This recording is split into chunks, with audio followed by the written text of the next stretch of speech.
Residents in the US state of Maine are still under lockdown as the search for the gunman suspected of killing 18 people continues. Robert Card has been on the run for nearly 48 hours following his attack on a bar and bowling alley. Police say they will begin searching a nearby river, hoping for clues to his whereabouts. Mark Stone has more.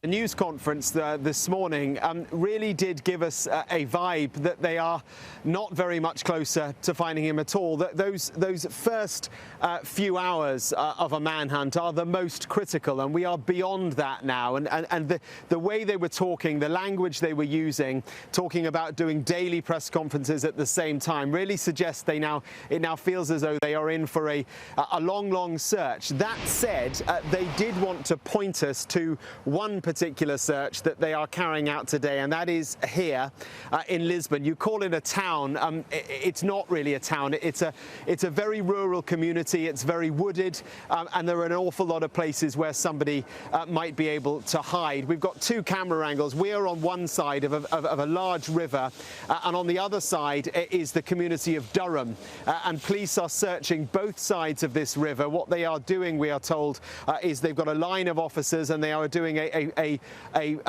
search, a painstaking search along the river on both sides, and they are also using sonar equipment to be able to search the river itself. And down at the end of the railway track that you can see there, they have been there is an inlet to the river, and from there they have been putting in the sonar equipment to be able to search the river as well. Intriguingly, they told us that they have managed to speak to the water company which operates two dams along the river, and asked them to adjust the flow of the adjust the mechanics of the dams to slow the flow of the river. Now, all of this poses a clear question which was asked of the authorities at the news conference, and that is, do they believe that the suspect is perhaps dead and that his remains are within the river? They said that is a line of inquiry, and that the river is absolutely key to them. And I should say too that while all this is going on, this wide community remains in lockdown, and the real feeling you get